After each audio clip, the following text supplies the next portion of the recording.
Hello guys, আসসালামু আলাইকুম। যে ভালো আছেন? আমি আপনাদেরকে দেখাবো নারায়ণগঞ্জ ফতুল্লায় যে এখন আমরা চাইল্ডটা নামাইতেছে লেবারে। এই যে দেখেন, এটা হচ্ছে আমাদের মুড়ির মিল। আমাদের মুড়ির মিল এক বিশাল বড় মিল। এই যে দেখেন কত স্পিডে আইসা মুড়ির টাল পড়তাছে।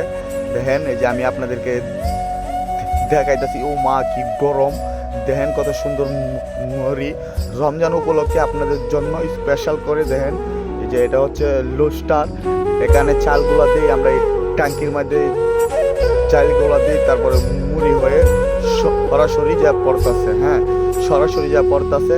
এই যে আমি আপনাদেরকে দেখাইতেছি, এই বালতির ভিতরে হচ্ছে লবণ আর পানি আমরা একসাথে গুলাই। লবণ পানি দিই, দিয়ে দিয়ে দেখেন লবণটা কত সুন্দর, কত পরিষ্কার। লবণ পানি দিই এই চাইলের ভিতরে দিয়ে আমরা হিট করি। হিট করে পরে গরম করে আমরা তারপরে ট্যাঙ্কির মাধ্যমে দিই। দেওয়ার পরে মুড়ি হয়ে এই যে সরাসরি পড়তেছে।